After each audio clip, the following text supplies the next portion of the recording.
This is Justas and Kartika, and today we have a very special guest on our channel, which is Professor Spira. He is one of the great inspirations for me as well. He wrote many books, and he annotated one of the greatest books probably on diet, which is the Mucusless Diet Healing System by Dr. Arnold Ehret. And we are very happy to have him here tonight.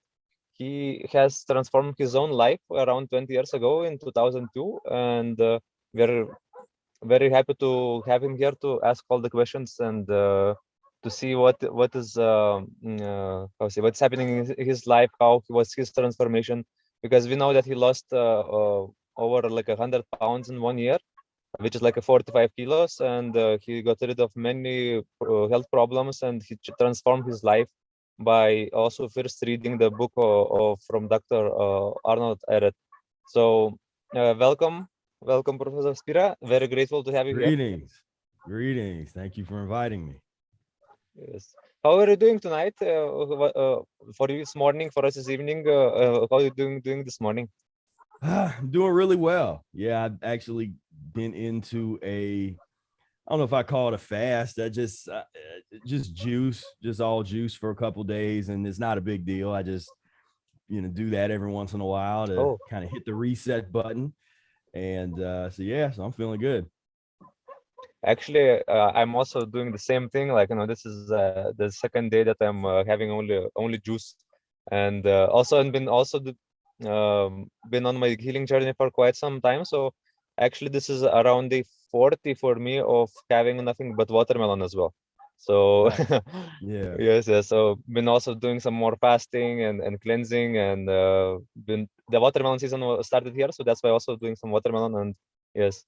What kind of juices do you drink? What is your favorites?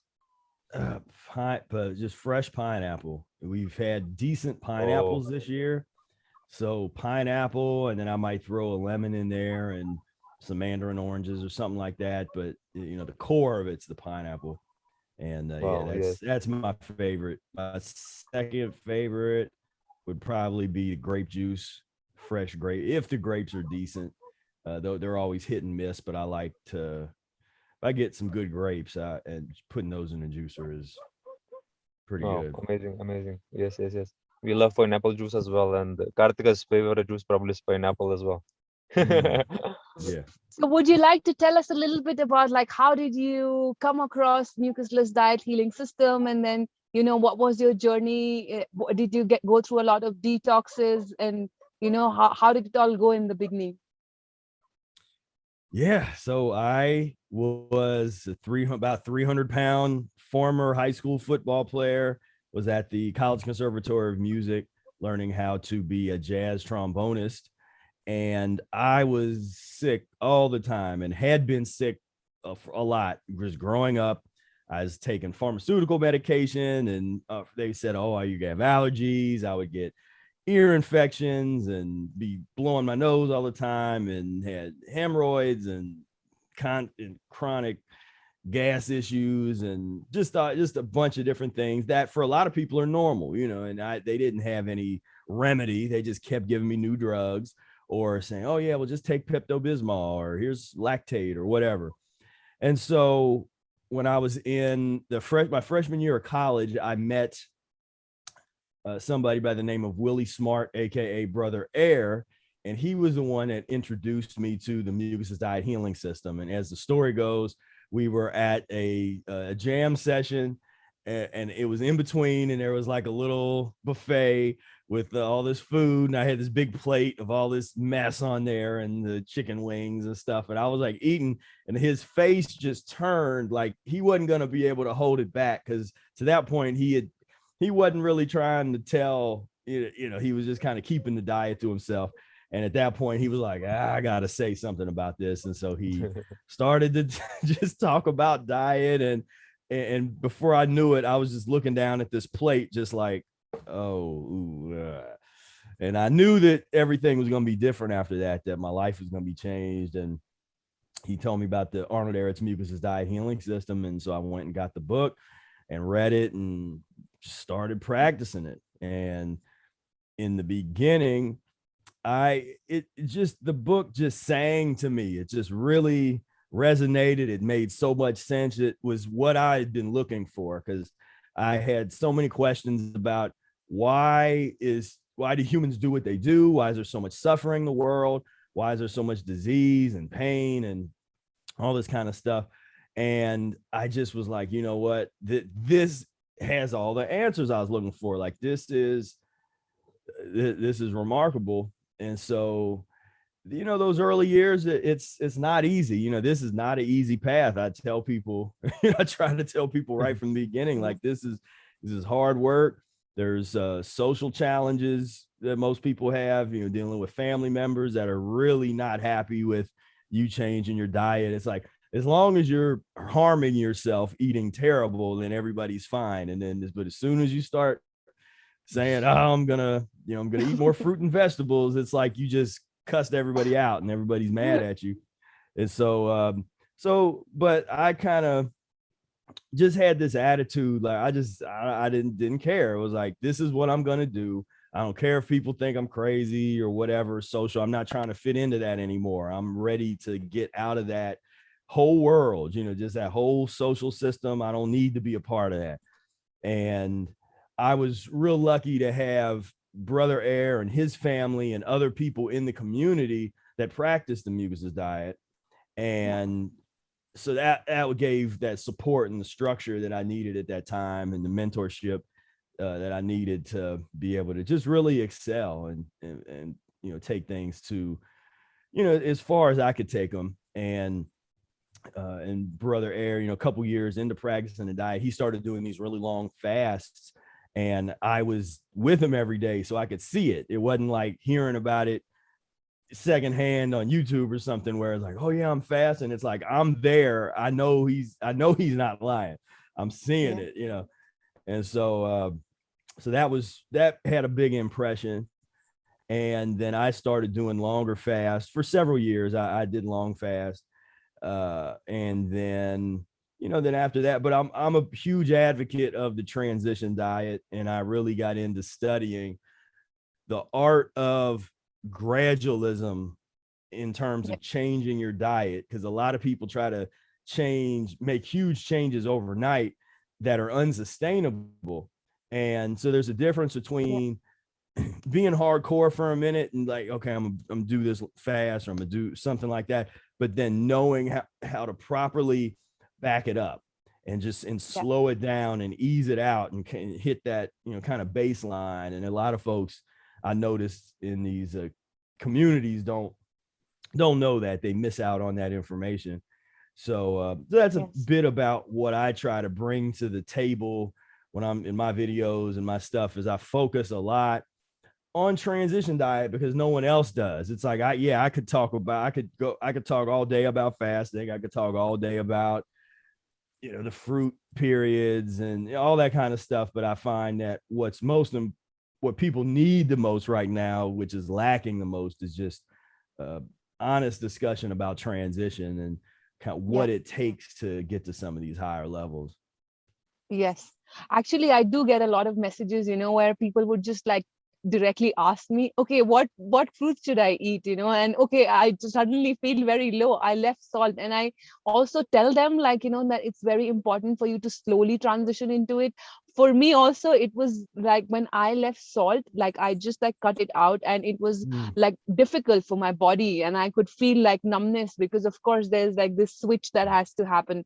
So what would you say, like, how is it like somebody who's eating probably non-vegetarian all their life and eating a lot of junk food, how should they transition into mucusless diet? Yes. So the first thing that we always say is read the book, whether you get my version or another version or whatever, just read the Mucusless Diet book and really key in on the transition diet lessons, lessons 15, 16, 17, really key in on that.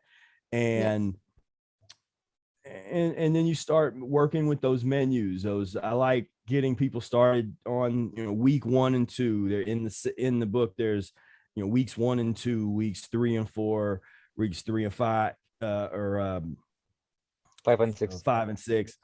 And just basically 8 weeks of prescriptions that really show you a foundation of the transitional methodology. One of the things that I try to bring light to with that, and you see the sophistication of the transition methodology that he has, where you're switching around. Like when I think the weeks 1 and 2, you have a vegetable meal, like a cooked vegetable meal in the afternoon and a cooked fruit meal in the evening. Then 2 weeks later, you switching around, and now you have the fruit meal in the afternoon and the vegetable meal in the evening. Then you switching around again, or by that second month, now you're having the raw fruit followed by the vegetables. So there's a lot of kind of nuances that sometimes folks miss out on. But yeah, if you're getting started, I say first and foremost, read the book, have an open mind, keep an open mind when you read it. And then just start working with the principles. Don't get lost in the idealism, or sort of when there's a difference between where he's talking about, humans are frugivores and humans are fruit eaters fundamentally, but he doesn't say that that's something that we're going to do overnight, or that you have to push yourself really hard to get to that level where you eat nothing but fruit immediately. He's just saying, okay, just see how far humans have degenerated. Like, this is what we're supposed to be doing. This is who we are biologically, but we have degenerated ourselves down to the point where we have the fast food and we're eating 3, 4, 5 times a day and eating these big, terrible breakfasts and all that kind of stuff. And so that's going to take some time to transition out of that. Because we also have to keep in mind that we're not only dealing with the sins of our eating habits in our lifetime, but generations. We're cleaning our blood up. This is a generational regenerational process where you're really cleaning your blood up on a whole different level. And that's, that vital, that vital sap of the blood is the thing that's, has no beginning and no ending. That's been here the whole time. And so we're connected to all the ancestors through the blood. And it's a huge responsibility to come with this information and say, okay, now I got to clean this up. It's my job. It's my job to actually clean up my entire ancestral line physiologically. But in terms of just getting started, I would say, you start at that's hard to answer generally, because it's just everybody's a little different. It depends on what they used to eat, what things are you really addicted to.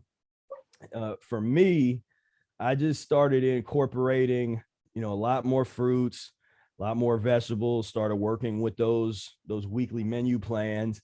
And what started to happen for me is my body kicked in, that my body's intelligence was like, oh, okay, something's different. And so I started going through massive amounts of elimination, because for so many years I've been suppressing the elimination with drugs. And so, because every time I don't think I'd ever being sick where I didn't take some kind of drug that just stopped. It just stopped the elimination. And that's how chronic illness comes about. You just stop this elimination. So for the first time, my body is just, the mucus is just allowed to flow. And I was just blowing my nose and coughing up mucus, and just for days and days, it was like I'd loosened it up. After practicing for a while, I'd loosened it up, and then the stuff was just coming out of me. And when I was I understood from reading about the fasting that, okay, I'm going through this kind of elimination. My body is giving me the permission to fast as long as I'm not hungry, as long as the body's just like, yeah, don't eat anything. As opposed to what some people do, they try to force themselves to fast, where they're like, oh, okay, I'm gonna do a 10-day fast, that kind of stuff. And I've never did that. I've always just taken it a day at a time. Whenever I was in that kind of fasting mode, I was just, okay, how do I feel today? Just sort of reevaluate every day.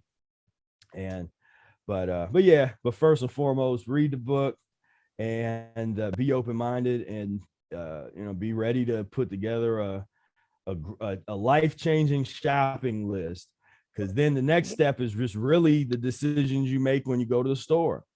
And because it's like, okay, you get the information. Now, what are you going to do with it? What are you going to get? What are you going to buy? And you go into the produce section and just start exploring, just looking at all the fruits and vegetables and things that you may never have even eaten before. Start opening yourself up to that. And, yeah. and you can go on that journey. Yeah. And how was it for you? Did you also go through the transition diet, or was it like, did you did go through that? And also about the cravings, like, how long did it take you to get de-addicted finally from the foods? Yeah, well, I'm still on the transition. I look at transition as a lifelong thing, because there's always higher levels. Like Brother Air right now, I mean, he's going months with that. Like, I don't promote long-term fasting. That's not what, but but his practice led him to the result where he is, he does like 40-day dry fast and, all this, like he's doing that kind of stuff, or juicing for months and months and months. And that's just normal for him at this point. In terms of how long did things take, I got a really long video where I did what I eat in a day on the Mucusless Diet, but people sometimes they don't watch it. They get mad because they're like, why is this a 3-hour video? But I basically go through and examine different periods that I had during the transition. So like years 1 through 3, then years 4 through 6, however I broke it down. And because what I noticed was every several years, everything would kind of change, and it might not be drastic changes, but the kinds of things that I would crave in years 1 through 3, I might get over all those over the hump, get away from all of those cravings. But then maybe there's some new cravings that came in that are at a different level, that are a little more refined. And so I kind of noticed that, kind of group things into different years. But when you're talking about the dead animal flesh, I got off of dead animal flesh and dairy products in 6 months. Now that's a lot longer than some people. There are a lot of people that I work with that they watch a slaughterhouse video and they're able to get off of meat immediately. And that's great. For me, there a lot of those months, I wasn't regular, but I would maybe eat it once a week for a while. Then I maybe got to where I was eating it like once a month. Then a little cottage cheese came in there. There's a couple transitional pus forming items that is mentioned in the Mucusless Diet book to use for transitional purposes if you really need it. And so I availed myself to whatever I needed. I didn't kind of have this judgmental kind of thing, because some people, if they're coming from some of the raw foods communities and things, they'll feel real guilty about using some of the transitional items if they really need it. And my attitude is, if you still crave it, doesn't mean that you should eat it, but that means you still haven't cleansed that residue of that poison out of your system, because once you do, you will not crave those foods. And so the craving for meat pretty much was gone after the 6 months. And I had some good eliminations, did quite a bit of fasting in that time that as explained earlier, my body really directed me to do. And so, the 6 months. And then from there, I was just really, getting into, I call it sort of, like the standard Ehret diet, where you have the fruit meal in the afternoon and some kind of vegetable meal in the evening. And I did a lot of that, where I would have just a mono fruit meal in the afternoon, and then the vegetable meal. And then if I had some kind of mucus, we call it mucus lean, like some of the vegetarian type of stuff, or vegan things or something, just for processed items, I would have that with the vegetables, which is something that's sort of identified on how to do that in the Mucusless Diet book. And that would help, that would just help get over whatever I was dealing with. I ate a lot of wheat spaghetti with, I'd have like vegetables with onion saute, wheat spaghetti. But the thing was, if I was going to have some mucus, because wheat spaghetti is mucus, I would have a huge salad. And so it got to the point where I no longer I just didn't want this wheat spaghetti anymore. I wanted those vegetables. And I was making like a big sauce, like some kind of tomato sauce and stuff with it. But the rule was, and one of the principles that I really stuck to was always having a big salad with, like, no matter what I was going to eat, if I was going to have some mucus forming foods, I was going to have a real big salad with it just to help it digest and eliminate. And so, yeah, so that is kind of in a nutshell. That's what it is. It's a heck of a journey, you know. Yeah, certainly. You don't know what's coming as well, especially in the beginning. So did you also do like some long cleanses in the beginning, or was it just like doing the transition diet? Yeah, because so I would start, there was a number of times in the beginning where I would start getting cold and flu-like symptoms. And so I'd just be blowing my nose, I get a fever and all that kind of, and as soon as I get a fever, from then until just, and then after that, because it's rare when that happens now, but and I'm not scared of it. I'm like, good, you know, if the body's going to go through that kind of elimination, I welcome it. But back then in the beginning, yeah, there was like the body was just ready to eliminate. It was just ready to go. And so if I hadn't read the Mucusless Diet book, I wouldn't have known how to fast properly. I wouldn't have really understood, like, oh, this is just an elimination. The body is just giving itself an opportunity to expel that which it does not need and that which is obstructing it. And so it's simple. To us now, you know, people listening, if you've never been exposed to that, I don't even know what that's like to hear it, but it's all it is. It's elimination. The body is needing to remove obstruction. As Ehret says in the Mucusless Diet book, vitality equals power minus obstruction, which is all that means is the more obstruction that you have in your body, the less vitality there's going to be. And once you have too much obstruction involved, then the body can't function and operate properly.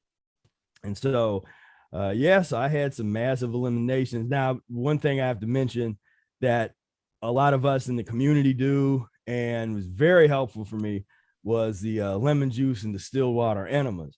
That was like, that was a whole different, you know, and some people were scared of that and they're like, enemas and this, and I was really, really thankful that was there, because that was a game changer. It'd have been really hard to do what I did without that, because I had tried, you know, before I started had met Brother Ehret and trying to do the enemas, you know, I was trying to become vegetarian or vegan, or was trying to study this. I had read like Paramahansa Yogananda, and I was trying to get into Kriya Yoga and this kind of stuff. Problem was, I'd sit there trying to do breath work and my nose was totally stuffed up. So it's pretty hard to do any breath work when your nose is just filled with just like rock hard mucus. And so that's when I read the Mucusless Diet book. I was like, that makes sense. That'll clear the body out. And because Yogananda's dietary recommendations isn't that great. It's like, okay, be vegetarian, you can still have cheese and whatever it was, milk or something. And it's like, and so that wasn't working. And then once I got to the Mucusless Diet, I started clearing this stuff out. And then for the first time, I was actually able to breathe through my nose and smell. I could smell everything. I could, you know, it's just a whole different kind of thing. But yeah. Wow, that's inspiring. And how long did it take you to get rid of all the mucus? Because like I suppose that when you started how old were you when you started your mucusless diet healing journey? And like, how long I was 19. Yeah, I was 19. Wow. So I've been doing this like 20 years. Yeah. Wow. And how long did it take? How many years did it take you to get rid of the mucus when your body stopped eliminating the mucus, basically? Well, the body still eliminates mucus, but in terms of, I kind of class the mucus in different way, because one thing that confuses folks is when we say mucus, there's a difference between the slimy residue from uneliminated unnatural food substances versus the natural fluid that your body produces from the lymphatic system. And now there's a relationship. And of course, if you're too acidic and you're too messed up, then your lymphatic system's not going to operate properly and move. And so you get stagnant lymph, and then you have a lot of problems. And again, back to the constipation, cellular constipation. But in terms of timeline, it was just smooth, just kind of a smooth transition, really, where it, like I said in the beginning, there was a lot of elimination. Then instead of having it so much at once, then maybe I'd get to a point where I would get, we don't really say get sick. I'd go through an elimination, like a major elimination, like once a year. Then it sort of turned into going through it once every 2 years, and so like that number just gets wider and wider and wider. And the longer you're on it, when you go through those eliminations, it's not the same as going through those eliminations in the early days, because you're getting deeper. You're getting a lot deeper into your system, getting deeper into the tissue system, deeper into Ehret talks about the microscopic capillaries, opening those up and blood flow improving and increasing all over the body. And when you start to do that year after year after year, it just gets deeper, and the experience just gets different and changes. Now, if you talk about, like, I haven't, in the book, there's this thing called the magic mirror where you can evaluate your tongue. Yeah, I don't have mucus saturation. That's really how you want to like examine that. Is your tongue saturated with mucus? If you take a tongue scraper and get the mucus off, how long does it take before that mucus repopulates on the tongue? And so years ago, my tongue was totally mucus, and I could feel it. Like I could really feel that constipation from my tongue that really connects your tongue, connects all your GI tract all the way down to your colon. And if your tongue is saturated with mucus, then you can rest assured that your entire GI tract, the tissue system, is just really overwhelmed with this obstruction. But now, that's tongue, very little mucus. That saturation has been gone for quite some time. But it's hard to evaluate things in terms of just amounts of time, because I think a lot in the moment, kind of day by day basis. And then later, I can kind of evaluate and say, oh, and that's where I sort of see these chunks of time, these periods, like, okay, well, these 3 years, 3 or 4 years here and 5 years there, and that kind of thing. And of course, that's like you have to be doing this a long time to get to that, where you're sort of chunking things together in like 5-year chunks, where you're like, is into that for them. But it was, those early years are, I will say, one thing people don't like is you do have to go through some weakness. You're not always going to be running around and feeling the greatest in the world, and that kind of stuff is, like I say, I call it physiological karma. We got, all this slaughter that's in our blood that we gotta eliminate that every dead animal that we ever ate and that our ancestors ate. Is like, we have to eliminate that. We're responsible for that, physiologically. And so I would say keep that in mind. And that was one thing I kept in mind when I was going through big eliminations. And because one thing I avoided was sort of this idea like, oh, well, I'm eating better, I shouldn't be going through this any longer. I'm like, we got to pay some reparations. That's not the right mindset. Like I just kind of looked at it like, okay, let me serve this sentence. Let me serve this. This is Mother Nature gave the sentence, and let me just try to burn off this karma, and so I can then get to the other side of that. And so I found that the enemas help with that, because that kind of brings those things to you. It's like bring it like where you can just work through that lot of that negative stuff out of your system a little faster. But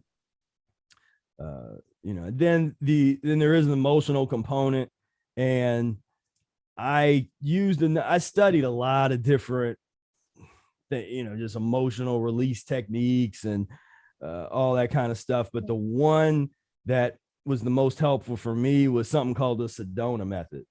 And it's just it's a releasing technique. There's a lot of them out there. That's the one that really helped me a lot. And I use that to release, you know, as you start to get cleaner, old emotional stuff starts coming up.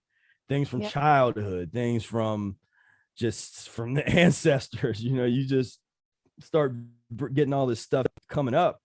And I see a lot of people that if they don't know anything about emotional release techniques and they start to fast, that they don't really know what they're kind of overwhelmed, because all of a sudden they're sitting there like crying. They don't know why. It's just all this emotions are coming out. And so that's where I'm like, okay, that's really been helpful for me, that Sedona method, where I would just use that, because it's just a tool and it's natural. You can observe children do it. We lose the consciousness and the ability that society sort of drums it out of us, to the natural ability to let go and to not hold on to these emotions and stuff. And so, yeah, I coupled that with whatever I was going through physically on the diet. And that was key for me. You know, that was kind of the key combination. Yeah. Awesome. So I have, since we were talking about the tongue, you know, there's another question that I have, is like, whenever I do any kind of fasting, I also find a lot of stuff coming on my teeth, the gunk. Yeah. So has it reduced as well for you?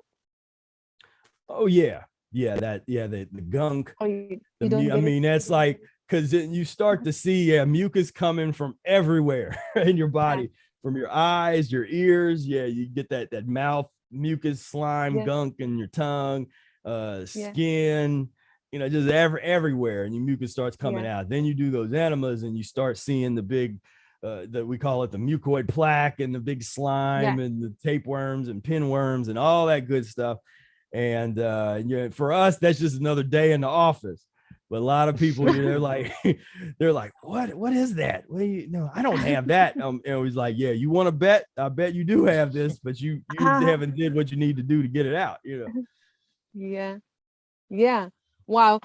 You know, you were talking about like lineage, and then, you know, just removing that karma from your ancestors. And it's amazing that in India, like the family that I come from, I think my ancestors were never eating meat. I also never ate meat. So it's like, but then we have consumed a lot of milk. so I think that's the karma that also is there, but definitely makes the journey a little bit easier, probably. I don't know. I'm still to like figure it out in the process. Because I think long years. That's what's beautiful about it. Everybody's situation is different. That's what I liked about the Mucusless Diet, because it gives a framework and principles that we all can use, but it's not rigid in the sense of, well, it has to be this, or trying to do like scientific, like, well, here's these calories, and if you just do this, it's like everybody's body is different. Even if that theory made any sense, which it doesn't, but even if it did, like, each person's body is different. You can't just make this prescription and say, well, just get this amount of that and these 50 grams of this and this kind of stuff. It's like, no, this is an art form. You got to feel it as you're moving through. And it's good to keep those things in mind, where, you know, when you're aware of that, when you say, okay, well, you don't have a lot of meat in your immediate ancestry, but there was a lot of milk going on. So then that helps guide you to understand when certain cravings come, or, you know, that kind of stuff. You can kind of, you know, deal with that as it comes.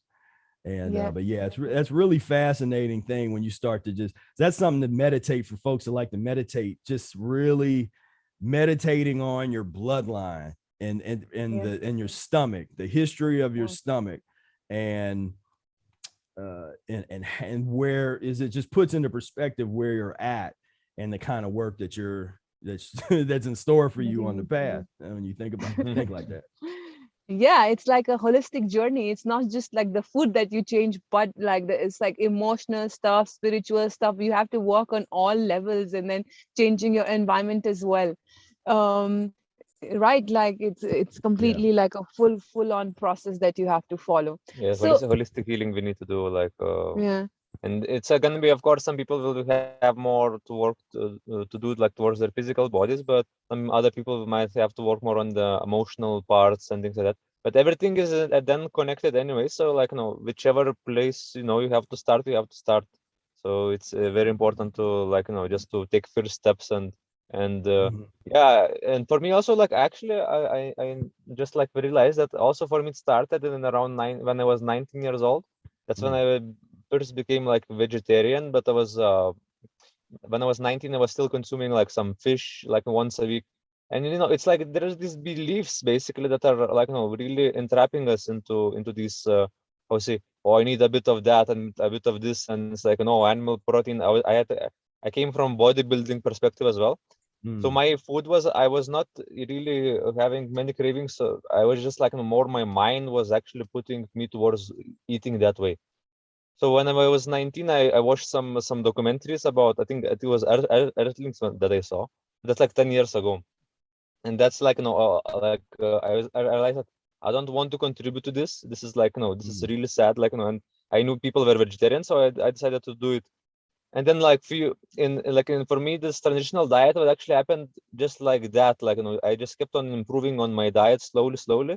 And the last 10 years, that's what I was doing actually. So like, and only recently in like, I think what is like maybe last June or July, actually found out about Arnold Ehret, and I read both Mucusless Diet Healing System and Rational Fasting as well. And it was like, such amazing, how to say, like, I realized that, like, I mean, I was working on that kind of way, like figuring things out as I'm going, but like, it's such so much easier when you have this information on a get-go.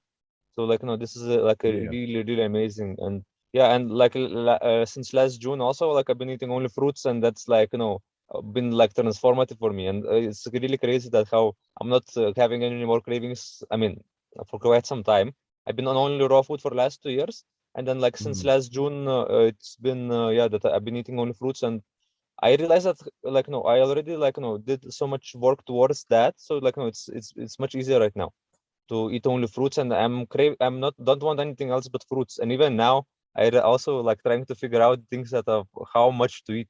So like I'm eating much like I can see that the quantity I'm eating, it's not really that much what I actually need. I need much less than I'm actually eating. And how about you? How was about your journey? Like, because I know that also you're eating much smaller quantities right now that you used to eat.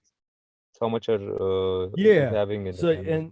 So the one thing that I experienced was there's almost this honeymoon period in the beginning where, and we look at it like you're really burning off the old, just the old mucus and the old stimulant that's in your body. And so for some people, the journey kind of looks like this, where in the beginning, kind of like what you're experiencing, where it gets like really easy to eat nothing but fruit, or to drink nothing but fruit juices, or the fasting and that kind of stuff. But then at some point you get to a point where it's kind of like you kind of hit the ceiling, and you got to sort of take a step back and get back to like the fundamentals of the transition methodology, because you kind of have burned off a lot of that old stimulant. And then you work with the transition, working with the system. Then the next time you get to that, the next time that you arrive at that space where it feels like effortless to eat nothing but fruit and to fast and that kind of stuff, then that's like a total different experience. Because now you're not going to go back in the same way. Now you're really, it's more sustainable. But those first times are important, because it really changes your mind, your body chemistry, and it gets it in this new trajectory, because it's like going 180 degrees and you know, turning 180 degrees and going in the other direction.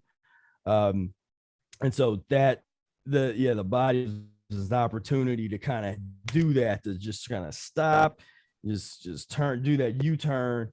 But you generally folks, that after a while, then it's like, okay, let me back out, you know, kind of find that groove.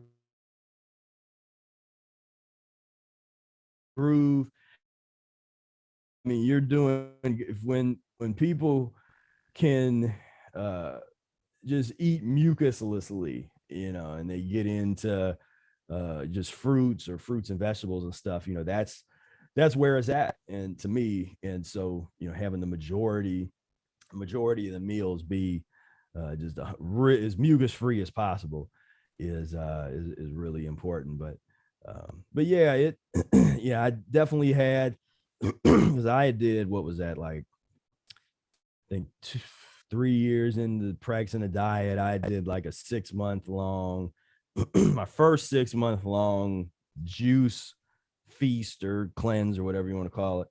And then I did that for the next 4 years, you know, 3 years I did that. And then on the 4th year, I did a 4-month juice thing. And, but that's like I said before, that's not something I promote, but my body led me to do that. Like your body's leading you right now to be in this fruit mode. You know, I find that we sometimes need that booster, you know, that just, because it's like, it's just like, okay, time the body knows what needs to happen, that we need to really have this fundamental change. The thing to make sure is that you don't get too addicted to feeling that good on fruit.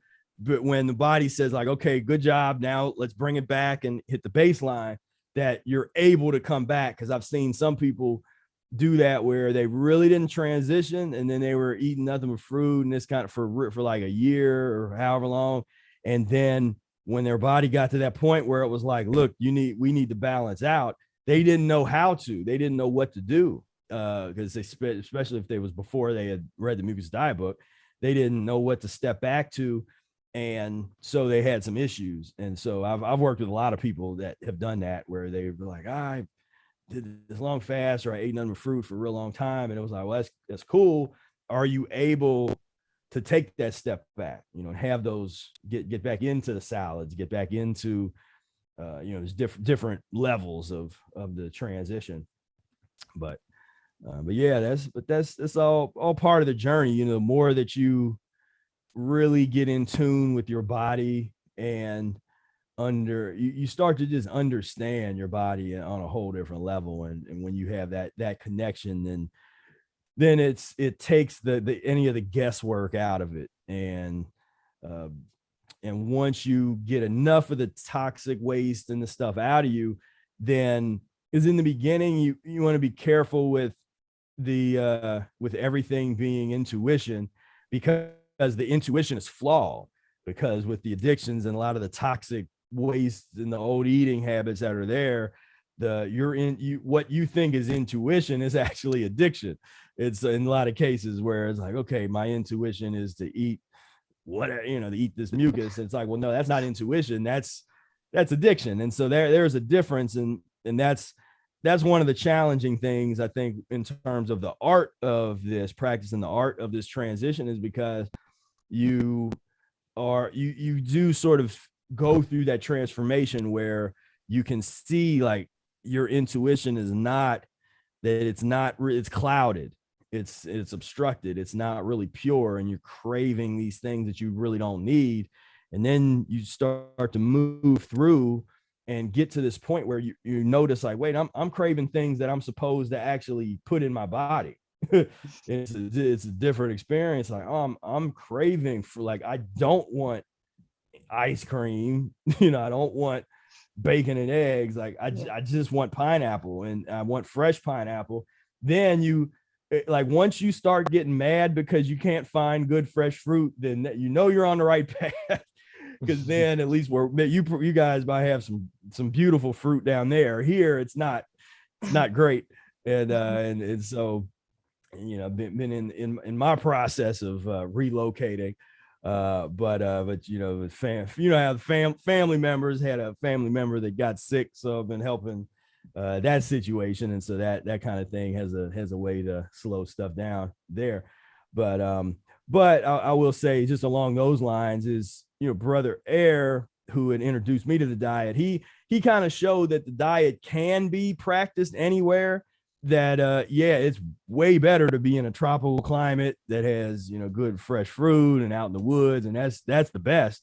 But if you can't get to that, just for whatever reason, just with your family situation, all that kind of stuff, there's still no excuse not to practice a diet on a high level, because he's in the middle of, you know, being in the middle of winter in this, you know, nasty city, and he's fasting through it and stuff. And so, and then I did the same thing. And so, but when you do make that a priority to say, okay, now it's, I'm not going to be here forever. You start, you know, saving your money and doing what you need to do to get out and, you know, get yourself, like, I think the situation you guys are in the woods, you know, that's definitely the best situation. But yeah, but Yes, that takes consciousness, and it works best definitely when you're on the diet, because we've seen groups of people and people that try to do that when they're not on the diet, and oftentimes it doesn't end well. It doesn't do it doesn't do too well, unless they're, you know, if they're sort of living that pioneer lifestyle of where they're still eating meat and stuff, and they're trying to, like, hunt and all that. I mean, yeah, you can live like, I guess there's people that live like that, but still eventually what's that? Yeah, I said then you keep creating the karma, you know, and the whole point of, like, this existence is to get out of that, and, you know, just, like, clear that out. So probably that's not the best path, you know. Also, what I noticed also, like, for us, it's we are very attracted to nature, so that's why we are kind of, like, gotten to, like, you know, where we are. And it's like, I can tell you that it's, like, really healing, just to be in nature, just to be, like, much more in tune with the rhythms of the nature as well. And, like, you know, Kartika makes a lot of, like, barefoot videos as well, and I haven't worn shoes in the last more than 2 years now, actually. So and that's, like, you know, just doing that already is, like, you know, it helps you, like you were saying before, about releasing emotional things. So, like, you know, when you are connected to nature more like that, and you can see animals in the wild as well, if they're hunted by the predator, for example, they are in fear only at that moment when they need to be in fear. And once they're out of that situation, they're out of that situation. But I think in many cases, like, you know, if we are too stimulated by other things apart from food as well, like, you know, like, let's say the pollution or the electromagnetic pollution, like all kind of different pollutions, just like, you know, the different stimulations, it's much harder for us to get out of the this kind of, like, how to say, trap that we create that we create, and then we're staying in that stress mode for our entire lives. So many people are living in, like, you know, in office and, like, working in office, and basically, like, not having that ability to basically get out of stress. But once people come here and stay with us, you can see it really quickly how people are getting much more in tune with nature, and that stress kind of, like, dissipates, you know. So it's, like, very important, I guess, to wind off. And yeah, also I would like to ask, how about you? Do you go out in nature? What is your like, how to say? Do you do some practices like barefooting, or just, like, you know, connecting to nature more? Do you have some nice parks around you? What is the environment in your place? Oh yeah, that's the one thing that kind of kept me where I'm at for as long as I've been, because in the spring, summer, and fall, it's really nice, and there's a lot of great parks and woods, and I just, and so I love that. Yeah, I'm not in an urban type of center, like, there's trees everywhere and the big river and all that kind of stuff. And so, and I grew up in that type of, just a suburb with just an old suburb. We had a lot of land. It was like a acre of land. So I had big field that I played in, and a bunch of trees, and I did a lot of camping. Was in the Boy Scouts of America, and so that sort of sparked that love that I have of just camping and being out in the woods and that kind of thing. And so, yeah, when you get into the diet and you just go, there's a lot of those things I did. I just did naturally. Like I never really studied it, you know, and then later on, like I would hear people talk about like, you know, grounding and this kind of stuff. I'm like, well, I already do that. I never read about it. Yeah. It's like, that just feels good. Like just to, be barefoot outside as much as possible on the grass. You know, I just love, being on the grass or the dirt or whatever. And, you know, the past couple years I've been going, my friend has some property down in Florida that's on like a kind of on this little tropical area, and I'd go down there and just camp and and just, you know, I recently got a van. It was now, it's a couple years ago, but I wanted to do that, you know, do more traveling and just going down places and exploring. And so, that's an important thing, just to, getting out in nature. And for me, it always feels like home, and just anytime I'm just very comfortable. Love nighttime. You know, some people, I would try to take people on these on these like night walks in the woods and stuff, and they're scared, and I'm like, what are you scared of? There's nothing is out here. You know, I'm like, what, you know, but they're because then I'm like, don't, like, you know, they'll be trying to have flash. I'm like, put the flashlight away. You don't need that. Like, if it's the sun, the moon is here, we don't need that. You know, just use your feet to really feel. You feel the ground, and because you know, the senses can be heightened, you know, at night when you're walking around, you know, and you kind of feel around. I love that. You know, I just love being just out in the woods at nighttime is the best. But it's important. There's been periods where I didn't get out as much as I would have liked for various reasons, but it's an important part. You know, the fresh air, getting the breath work, Ehret calls it the air baths. You know, you just go out and you just kind of just wipe yourself to open up your pores, you know, first thing in the morning, out in the air. But Awesome. I have a few questions from my audience that they asked, to ask you. So there's the Mortimer clan who asked about intuitive eating that you've already covered. Abhishek Bakshi wanted to really, wanted you to focus on mental clarity and happiness in detail. He says that he's quite aware of the physical benefits, but he would like to know what are the mental benefits that you got from the mucusless diet. That's a great question, because it total transformation, just mentally. I used to have anxiety, and as soon as I got off of the meat, it was like the anxiety naturally went away. I used to smoke like a pack of cigarettes a day, and that was part of the anxiety. I'd start to get a little anxiety, and you get out, smoke a cigarette or, little cigar, we call them black and milds, and so as I started to clean myself up, I could feel immediately like, I'm not feeling that stomach, that anxiety, that, and you don't realize you're living like that you live with that, and that's not normal, because it creeps up over time, and and then it results eventually in panic attacks and all that kind of stuff. And it's like, and they don't know all they do is throw drugs at that and stuff, and all that kind of stuff. I just watched it change as I clean myself up, where I'm like, man, I don't have that experience. And even with that, like, I have to have it like this, like, brought up, because I forget about it.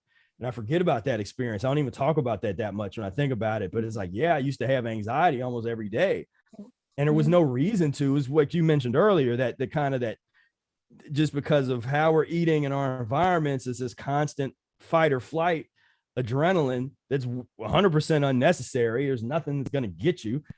There's no reason to be scared walking around, but it's just, you know, that it's just, it's because what we were eating too, you know, just, and so, yeah, that really changed. And mentally, I had such a clarity and an ability. It was like my intelligence. If you just look at intelligence as the ability to learn things and just learn new things and understand complex or more complex ideas or whatever, like that skyrocketed.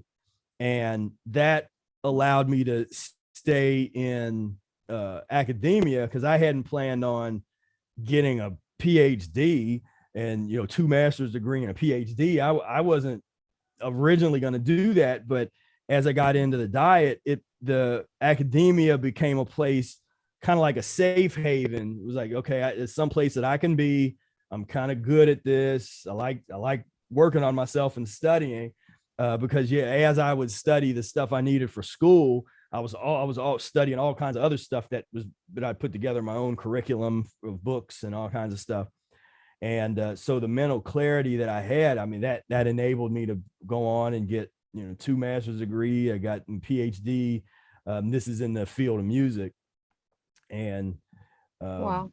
And taught I was the youngest professor at I taught for 2 years at Northern Kentucky University. I was 23 years old, and I taught two courses, music world cultures and survey of African American music.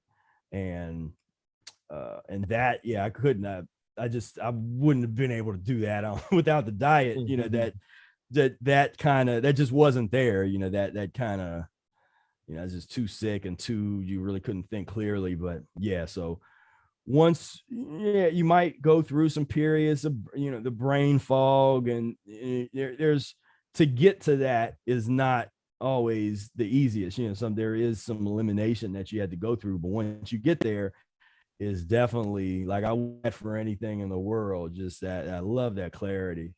And it's it's one of my favorite things about the diet, because, and you notice that if you eat some stuff that you shouldn't be eating, you can feel it start, like you can feel yourself not as clear.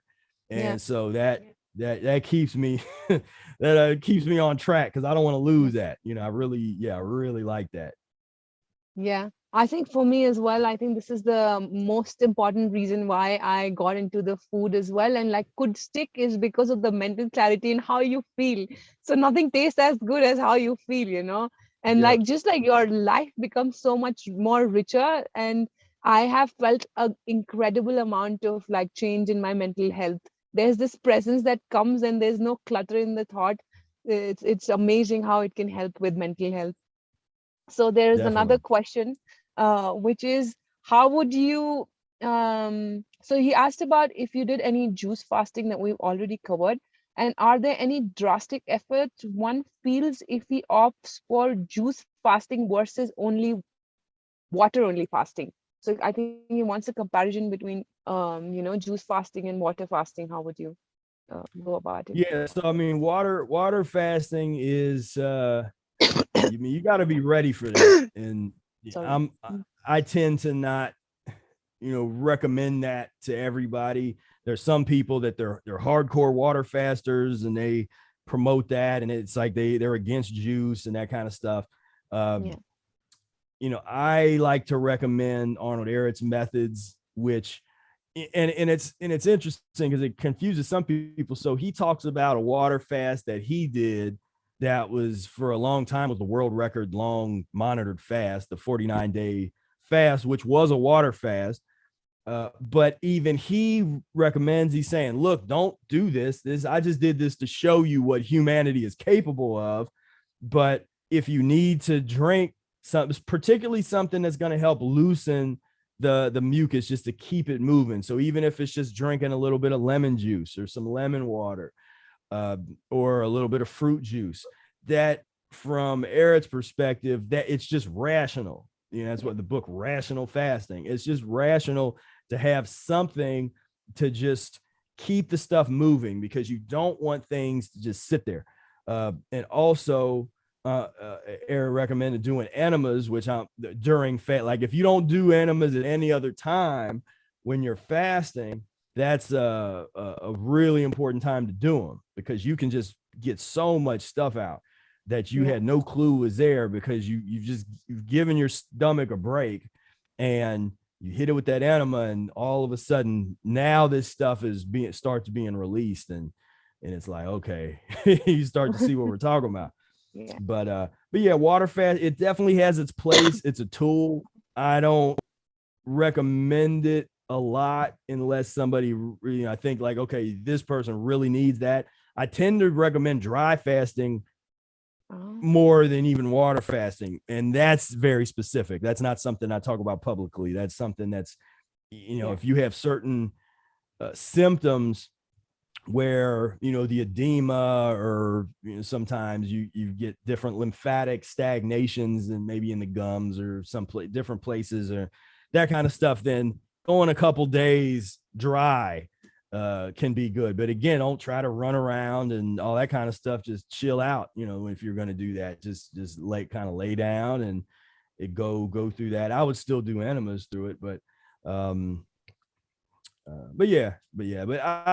look at all of these different, from juice fast, and because within juice fasting, there's a lot of different nuances, because you have just really strong fast with just the lemon juice by itself, but then you got the lemon water, you have just the fruit juice, watered down fruit juice, then you have then in the water fasting section, that's usually a question of how much water you're going to drink and how long you're going to do it. You got the dry fasting. There's all these different levels that I just look at as tools and once you have more experience on this path, you'll know which tool to use at what time, where it's like, okay, let me do some dry fasting now, or like, okay, let me just eat fruit for several days, or you're better able to decide what's best for you as you get more experience. Yes, it's good to try for people some different things, and like in the beginning also, I highly recommend for people as well to do it for shorter periods, just to have that experience, because sometimes people will be like, oh, I'll do like long juice fast, but then like they break it not correctly, or even like doing long water fast, and then if they break it not correctly, the benefits might not be so good. So in the beginning, also I highly suggest for people just to go for like short periods of time, try different things out, start feeling your body more, have more, get more in tune with yourself, like we were talking about intuition before as well. And then later on, like you will know what is the best for you at that time. I highly agree with that. Yes. Yeah. We would love to ask you so many more questions, but since we're off the grid, we have to like make sure that the batteries also stay, So probably I would, we have, Okay. Awesome. Then we can go ahead with a few more questions. You have enough time? Yeah, I got enough time.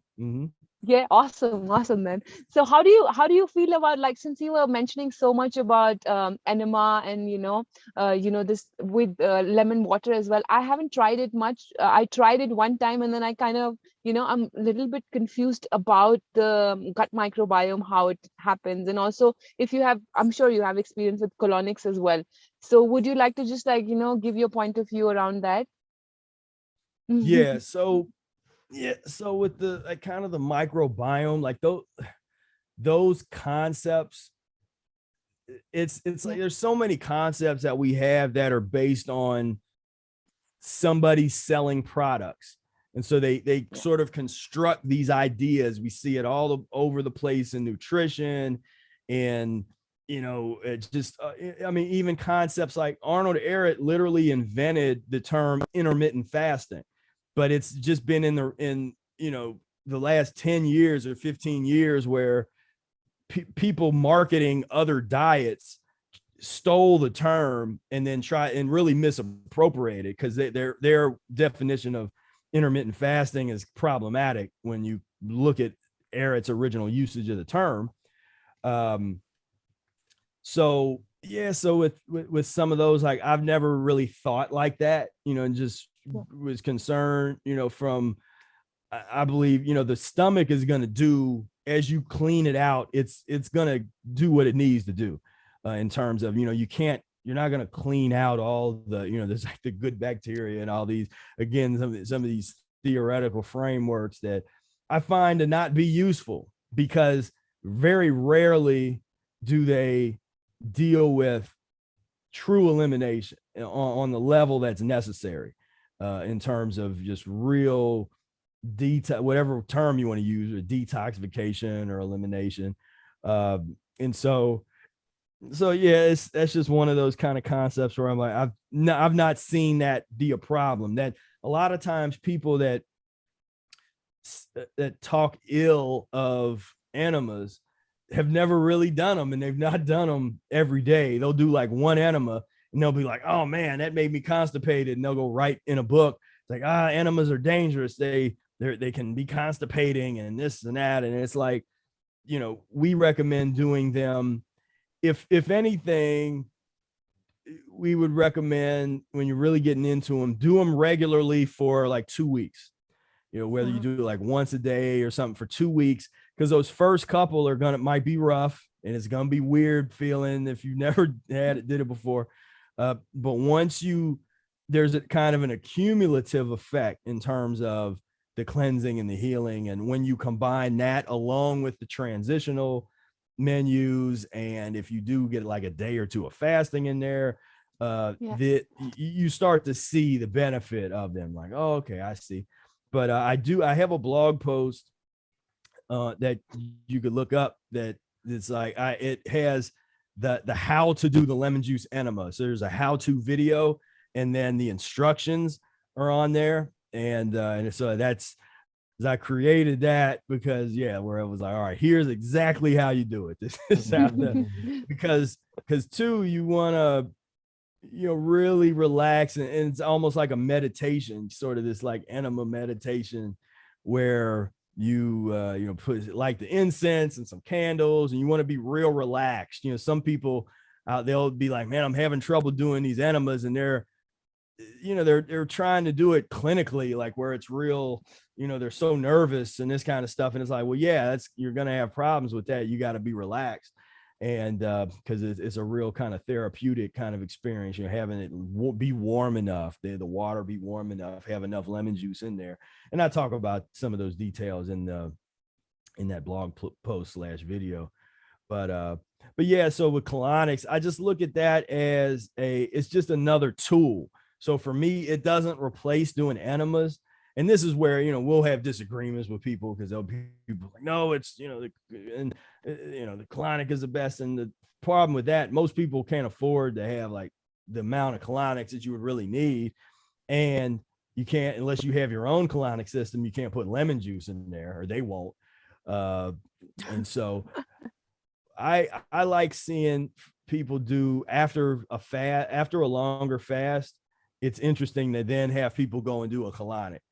The kind of like, they still been doing their enemas, but they get done with a fast, and then go, before they start eating, go and do a colonic, and just like power wash the insides there, when there's when you've basically gotten out as much of the residue that you can in that period of time. Then you go in there, get the power wash in, and it's a good combination. But yeah, just different tools. I would definitely stay away from those chemical enema, like the fleet enemas and all that mess. That's not good. I'm not a fan of coffee enemas. I don't promote that at all. That taxes the endocrine system unnecessarily, and there's no astringency with the coffee, because it's not really made to be like, we're focused on trying to get the toxic waste out of the bowel wall with that. The lemon has this astringency property that can help do that, but the coffee, that's like a different thing. So yeah. Okay. And I just forgot the question that I had in mind. Wait, yes, I got it. So how would you say people should like deal with like societal pressure And because that's how, as we started the interview, you said, as soon as you start eating food, people are like, oh, you're going all crazy, and this is not the right track. And as soon as you Yeah, choose the right path, there's the like so crab much bucket. resistance. No, Yeah. the crabs are pulling you back inside. Yeah. Yeah. That's something I like to talk about, that because I've noticed that social dynamics and social issues have been a number one cause of people not being successful on the Mucusless diet and on this path, because it's like we're so connected social creatures, that we're talking, and we want love and acceptance from people in our family and friends and society and all this kind of stuff. And so it causes people to live a certain way, think a certain way, because you want to be accepted. You don't want to be kicked out of the tribe or something. But when you confront that particular fear, that fear of rejection, the fear of being ostracized, you embrace it, then then you can get this true freedom, where you're not worried about what they think, and you don't have to attack them or look down on them or anything like that, because some people will use that as a way, and that's where you get some of these like annoying, like some of the vegans that give a lot of vegans a bad name, where they're just kind of annoying and like bullies the way they do it. It's like, yeah, I talk real forcefully in general about the society that pus and mucus eating has created, but I'm also very clear, I came from that, so I can talk about that. I know what I'm talking about. So I'm saying I was there, we're all in this together. But with some of those, like some of those vegan kind of guys get into where they start cussing people out, and you're eating, you're this and that kind of stuff. And it's like, I've just found one, that's not effective in terms of if you actually want to influence somebody, that most people are not, you're going to turn them off when you come like that. But yeah, it's definitely something that pushes you to cultivate yourself, to get to that point where it's like, look, what I'm doing is righteous. Like, I know this is right. I know it's not a bad thing to not kill animals if I don't need to, and I don't need to eat them. It's not a bad thing to feel better and to feel healthier. It's not a bad thing. And so when people want to try to bring that energy, like like I'm doing something wrong or something, I'm just like, I'm not even acknowledging that, like, and so it forces you to really cultivate that strong. It's like, the kind of in the self-help world, where you really get yourself so strong to the point where you're basically a catalyst in the room. Like you're unchanged. Like people can bring stuff to you and they can complain and whatever, and you just sort of are just whatever. Yeah. I mean, it changes the dynamic. Like, and you can see it how you walk into a room and you have that vibe.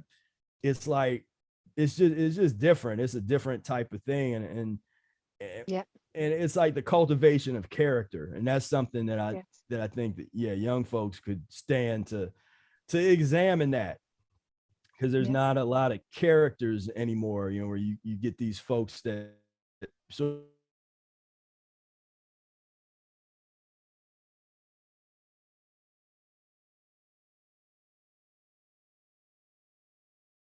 of have this about them, when I was younger. And even now, I mean, I'm not old yet, but or older, but I always tried to put myself around that type of energy, that real the freedom attitude and that spirit and that that uniqueness and that kind of thing. And and I think that's important. And that's the kind of stuff, and I mentioned that just because that's the kind of stuff that helped cultivate that in me, to have that ability where I stopped caring what people thought, and I ended up embracing it. Like I'm happy to not be associated with you. Like y'all can kick me out. I don't want to be part of y'all thing. You know, like I'm perfectly happy over here. And then I got to tell people because some people are like, well, I'm lonely and I don't have to, then my attitude is okay, well, create a community. Like go, you do have to put effort in, it's not like, cause it's just, everything's just going to come. It's like, no, if you want to, if you want companionship or something like that, then you got to put some effort out and go meet people, go share the Mucusless Diet. I was going around. I mean, I used to just pass books around to people. I'd be at like clubs or I'd be places where young people are at. I'm talking to everybody about the Mucusless Diet, or if I'm out talking to fraternizing with young ladies or something, I'm literally turning the conversation into the Mucusless Diet. So they're expecting like we're gonna flirt and talk and stuff, and I start, I just start talking about the Mucusless Diet, and they're just like, what, and so, but that was my thing, that was like what I wanted to do, because I wasn't gonna. What'd you say? You said, do you have mucus? No. No. Oh, it was hilarious. Yeah, I used to just be someplace where you would never, like, I shouldn't even be here, but I'm still in this environment. As a musician, I would find myself in some of these like bars and clubs and that kind of stuff as I'd be performing. And and people come up and they're, we're talking and this kind of stuff, and then I just lure them right into this discussion about the diet, because my thing was always, I want when you get done talking to me back then, the next time you get sick, like you might not be influenced now, but the next time you get sick, I want you to see my face. Like as you're blowing your nose, I want you to remember a conversation that we had.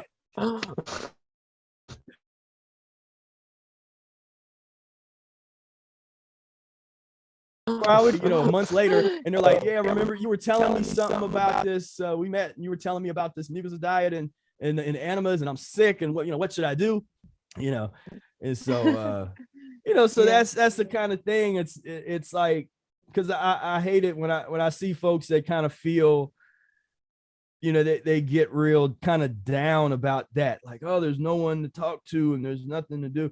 And that was one of the reasons that I tried to make an effort to create a community around the diet, the mucus-free community, and to give people that space, because I know that we need that, and a lot of people, especially getting into it, need some type of space.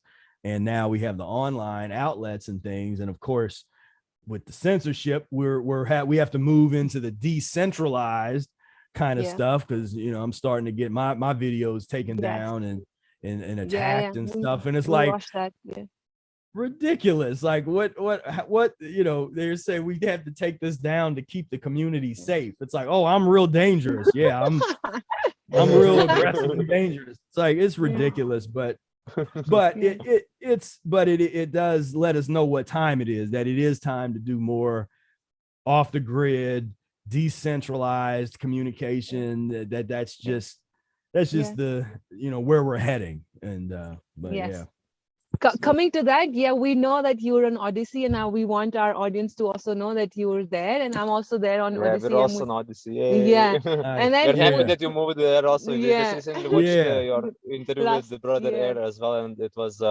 amazing that you showed that you moved there, and because it's very easy also to do, for other YouTube creators as well, if you're watching. It just goes automatically over there. Just like that. So it's so really amazing. Really amazing. But I'm talking about decentralized. Actually, our community is also decentralized. So so we have a community called Gaia, and then not everyone is raw vegan or into the diet, but most of us are vegan. And the idea is that we have people everywhere around the world to connect with, who have same values, and anyone who wants to do something good for the world. Yes. So and then also, since we're talking about community and everything, you're always welcome to come to India and be with us in our off the grid place. Our home is your home. Definitely. So whenever you're coming to India, just like write to me, and then you know that you have a place to stay, like from the bottom of my heart. Appreciate Yeah, it. Thank you. Yeah. India Yeah. also, we are very lucky here. The things are very amazing, you know. So it's Yeah. like people are not covering their breathing holes and Yeah. everything, and people Yeah. people are like, it's completely different, you Because the know. population is so Yeah. much, it's like very difficult to like put Yes, so much control. Right. So How would they enforce that? Yeah. Yeah. yeah, exactly. And also I just interviewed one person called Boris from a community in Hmm. Ecuador. They I don't know if Fruit you're Haven. aware of it, but like there's a really amazing community that is going on in Ecuador. Yeah. It's called Fruit Haven. Yeah, so just like want Yeah. to Yeah. give a shout out to them as well, because man, Yeah. we need like more communities to thrive and come together, Yes, and then eventually we all come together. It's like in different Yeah. parts of the world, it's going on. Yeah. So yeah, Definitely. yes. So again, since we have to make sure that I record the video at the end of the meeting, I wouldn't want to extend this interview like too long, but I would definitely want to get you on once again, because it was really amazing to have you share the experience, and then it goes to the Indian audience as well. And if there is any other question that you want to ask probably in the end, or maybe you can just like have share your last message that you want to like give out to everyone. yes. Share some Yeah. love. Yeah. Yeah. This is if we've learned anything these past couple years, it's that we have to take our own health into our own hands, our own safety, our own lives. And this concept, something we're going to be talking about more, this resource-based economy concept, which is is the decentralized, moving away from just this standard where we got other people are controlling all of the resources and the food. Now this is different. It's not it's similar to any of the established structures that are out there. It's a concept of like, well, we're going to grow our own food, we're going to have our own solar, have our own, just have our own resources. When you're Yeah. thinking in terms of resources, most people just try to think about, like, they're thinking in terms of money. We're like, Yeah. I need money and I want this and that. It's like, once you start thinking in terms of resources, that's different. It's a different concept.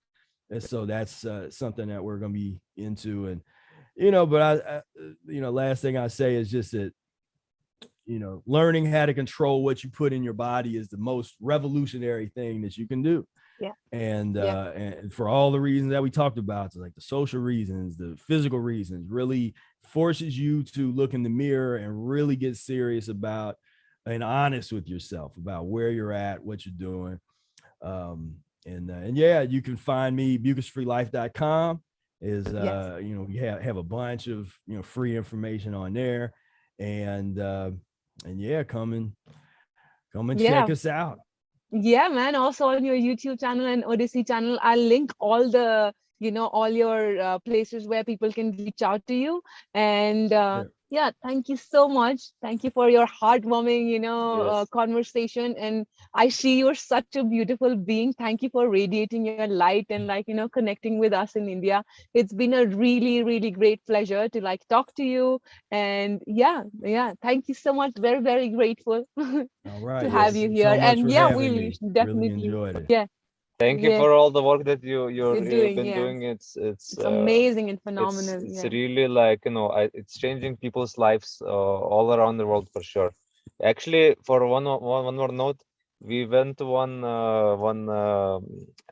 this is like in a local place in Coimbatore. yes, There is one natural hospital where this guy took Arnold's book and he took some parts of it, he didn't translate the entire book, but he's basically healing people through the teachings of like mucusless diet healing system. yeah. And Wow. he translated some of the parts from Mucusless Diet healing system Yeah. into A local local language, language which is called Tamil. Tamil language. Yeah, it's one So of the ancient languages here. And yes, then he translated it, Wow. and then he's spreading it out. Yeah, so you see that like what the Arnold Ehret did in like more than 100 years ago, all the experience and all the Yeah. like things, vibrations that he shared is still vibrating through us. So it's like It's Yeah. really amazing, and like we're really grateful that you also like doing all this amazing work. Really Yeah. appreciate Very, it. very grateful for that. Yes. Yeah, Thank you so you. much. If you have a link, I'd love to see that. If you have a, I don't know if they have a website or if his that hospital that he runs. Yeah. That I'll share it yeah. with you on the email. I'll probably take a Okay, picture of that yeah. book and then like send it across as well. Yeah, Awesome, you, man. you That can would be great. yeah you can share it also on your Your social media channel. networks and Yeah, everything, and like that's really Yeah. cool. it's gonna be also amazing for people to see that, like even in like some completely different parts of the world that people are not even aware of. There is Right. the people who are doing this work also. So Yeah. Definitely. yes. And I always notice, yeah, like I have a decent amount of people from India watch, like come to the Yeah. my website and watch Yeah. watch my We're so stuff. many. Yeah. We're so many. Yeah. So we're everywhere. Yeah. Yeah. Yeah. Awesome. Awesome. Thank you so much. Thank